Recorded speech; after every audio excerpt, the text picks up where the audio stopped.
BCS preliminary পরীক্ষার জন্য খুবই গুরুত্বপূর্ণ একটা টপিক নিয়ে আলোচনা শুরু করা যাক। এই পর্বে আমরা ফোকাস করব সুশাসন এবং সমসাময়িক বাংলাদেশের ওপর। এখান থেকে কিন্তু প্রতি বছরই প্রশ্ন আসে, তাই খুব মনোযোগ দিয়ে দেখতে হবে। তো একেবারে মূল প্রশ্নটা দিয়েই শুরু করি। সুশাসন বা গুড গভর্নেন্স আসলে কি, আর একজন ভবিষ্যৎ সিভিল সার্ভেন্ট হিসাবে এই বিষয়টা জানা কেন এত জরুরি? চলুন গভীরে যাওয়া যাক। এই আলোচনায় আমরা ধাপে ধাপে এগোব। প্রথমে দেখব সুশাসনের ধারণাটা কোত্থেকে এলো, এরপর এর মূল উপাদান আর স্তম্ভগুলো কি কি, তারপর দুর্নীতি দমন নিয়ে কথা বলবো, দেখব স্মার্ট বাংলাদেশ কিভাবে এখানে ভূমিকা রাখছে, এবং সবশেষে বিশ্বের আয়নায় বাংলাদেশের অবস্থানটা কোথায় সেটাও জেনে নেব। চলুন শুরু করা যাক। যে কোনো কিছুর গভীরে যেতে হলে তো এই শুরুটা জানা দরকার, তাই না? চলুন একদম গোড়া থেকে জেনে নিই। এই যে আমরা সুশাসন বলি, এই ধারণাটা আসলে কোথা থেকে আর কিভাবেই বা এলো? এই টাইমলাইনটা কিন্তু দারুণ ইন্টারেস্টিং। দেখুন খুব অল্প সময়ের মধ্যে পুরো ধারণাটা কিভাবে দানা বেঁধেছে। ১৯৯০ সালে বিশ্বব্যাংক প্রথম সাব সাহারান আফ্রিকার উপর একটা রিপোর্টে এই কনসেপ্টটা নিয়ে আসে। ঠিক তার ৩ বছর পর ১৯৯২ সালে গভর্নেন্স অ্যান্ড ডেভেলপমেন্ট রিপোর্টে এর একটা পরিষ্কার সংজ্ঞা দেয়। আর এর পরপরই ১৯৯৭ সালে ইউএনডিপি এটাকে আরও এগিয়ে নিয়ে যায়, নিজেদের সংজ্ঞা আর কিছু সূচকও ঠিক করে দেয়। পরীক্ষার জন্য এই সালগুলো কিন্তু একদম মাথায় গেঁথে নিতে হবে। বিশ্বব্যাংকের দেওয়া এই সংজ্ঞাটা পরীক্ষার জন্য খুবই ইম্পর্ট্যান্ট। এখানে মূল শব্দগুলো খেয়াল করুন: ক্ষমতার প্রয়োগ আর অর্থনৈতিক ও সামাজিক সম্পদের ব্যবস্থাপনা। মানে সোজা কথায়, দেশের উন্নয়নের জন্য ক্ষমতাকে সঠিকভাবে ব্যবহার করে দেশের সম্পদকে ঠিকঠাকভাবে ম্যানেজ করাই হল সুশাসন।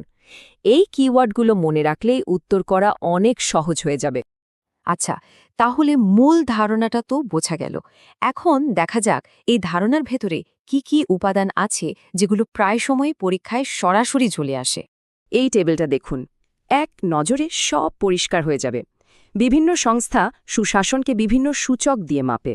পরীক্ষার জন্য এই সংখ্যাগুলো কিন্তু মাস্ট রিমেম্বার একটা ব্যাপার। যেমন বিশ্বব্যাংক বা WGI এর সূচক হল ৬টা, জাতিসংঘের ৮টা, আর ইউএনডিপির হল ৯টা।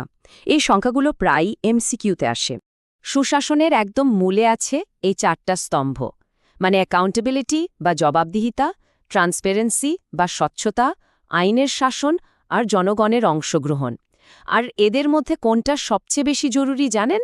প্রায় সবাই একমত যে আইনের শাসন হল বাকি সব কিছুর ভিত্তি। তো একদম সহজ কথা হলো, আইনের চোখে যদি সবাই সমান না হয়, তাহলে সুশাসনের বাকি কথাগুলো আসলে অর্থহীন হয়ে পড়ে। এটাই হলো মূল ভিত্তি। তো আমরা তো থিওরি নিয়ে অনেক কথা বললাম, কিন্তু বাস্তবতার মাটিতে সুশাসনের পথে সবচেয়ে বড় কাটা কোনটা? হ্যাঁ, ঠিক ধরেছেন, দুর্নীতি। চলুন এবার এই বিষয়টা নিয়ে একটু আলোচনা করা যাক। দুর্নীতি ঠেকানোর জন্য আন্তর্জাতিক পর্যায়ে একটা বিশাল পদক্ষেপ নেওয়া হয়েছিল। সেটার নাম হল ইউএন কনভেনশন এগেইনস্ট কারাপশন বা UNCAC। এটাকে কিন্তু মেরিডা কনভেনশন নামেও ডাকা হয়। আর এই তারিখটা ৩১ অক্টোবর ২০০৩ পরীক্ষার জন্য মনে রাখতেই হবে। এবার একটু দেশের দিকে তাকাই। বাংলাদেশের দুর্নীতি দমন কমিশন বা দুদকের কাছে আসা অভিযোগের সংখ্যাটা দেখলে অবাক হতে হয়। শুধু ২০২৪ সালেই কতগুলো অভিযোগ জমা পড়েছে ভাবা যায়, ১৫,৮৪২টা। এই সংখ্যাটাই বলে দেয় আমাদের দেশের চ্যালেঞ্জটা কত বড়। কিন্তু মজার ব্যাপার হলো, এই যে এত অভিযোগ, তার মধ্যে তদন্তের জন্য নেওয়া হয় কতটুকু? মাত্র ১২%-ও কম। বাকি ৮৮%ই বিভিন্ন কারণে বাদ পড়ে যায়। পরিসংখ্যানটা যখন আরও গভীরে দেখি, তখন আরেকটা ব্যাপার চোখে পড়ে: সাজার হার। এটা নেমে এসেছে ৪৭%, যা গত ৮ বছরের মধ্যে সবচেয়ে কম। তার মানে তদন্ত এবং বিচার প্রক্রিয়ায় কোথাও একটা বড় চ্যালেঞ্জ রয়ে গেছে। তবে এর মধ্যেও একটা আশার কথা আছে। জব্দ করার সম্পদের পরিমাণটা দেখুন, প্রায় ২৬,০১২ কোটি টাকা। তার মানে চ্যালেঞ্জ থাকলেও দুদক কিন্তু বসে নেই, বড় ধরনের আর্থিক ব্যবস্থা ঠিকই নেওয়া হচ্ছে। আচ্ছা, এই দুর্নীতির মতো বিশাল চ্যালেঞ্জ আমরা মোকাবেলা করব কিভাবে? একটা বড় হাতিয়ার হতে পারে প্রযুক্তি। চলুন এবার দেখি স্মার্ট বাংলাদেশ ভিশনটা কিভাবে সুশাসন আর স্বচ্ছতা আনতে সাহায্য করতে পারে। ই গভর্নেন্স জিনিসটা কি? একদম সহজ করে বললে এটা হলো সরকারি কাজকর্মে প্রযুক্তির ব্যবহার। কেন? যাতে সবকিছু আরও ফাস্ট, আরও স্বচ্ছ আর সবার জন্য সহজ হয়। আর এই ই গভর্নেন্সের ওপর ভিত্তি করেই কিন্তু দাঁড়িয়ে আছে স্মার্ট বাংলাদেশের পুরো ধারণাটা। এর 4টি পিলার বা স্তম্ভ আছে: smart citizen, smart government, smart society আর স্মার্ট ইকোনমি। খেয়াল করে দেখুন, প্রত্যেকটাই কিন্তু পরোক্ষভাবে স্বচ্ছতা আর জবাবদিহিতা বাড়ানোর কথা বলছে, যা সুশাসনেরই মূল কথা। তো এত সব উদ্যোগ আর আলোচনার পর বিশ্ব দরবারে আমাদের অবস্থানটা এখন ঠিক কোথায়? চলুন কিছু লেটেস্ট ডেটা দেখে নেওয়া যাক। এই সংখ্যাগুলো আমাদের আসল চিত্রটা বুঝতে সাহায্য করবে। এই টেবিলটা দেখলে ব্যাপারটা পরিষ্কার হয়ে যাবে। যেমন ধরুন, আইনের শাসন সূচকে ডেনমার্ক যেখানে 1 নম্বরে, সেখানে আমাদের অবস্থান 125তম।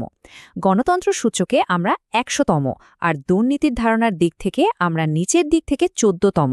সো ডেটাগুলো আমাদের পরিষ্কার বলে দিচ্ছে যে আন্তর্জাতিক মানের সুশাসন অর্জনে আমাদের এখনও অনেকটা পথ পাড়ি দিতে হবে।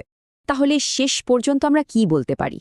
এই ডেটাগুলো কিন্তু আমাদের হতাশ হওয়ার জন্য না, বরং এটা আমাদের স্টার্টিং পয়েন্ট। এখান থেকে আমাদের সামনে এগোতে হবে। আসল প্রশ্নটা হলো, প্রযুক্তি আর প্রাতিষ্ঠানিক সংস্কারের হাত ধরে আমরা কি সত্যিই সুশাসনের সেই চূড়ায় পৌঁছাতে পারব?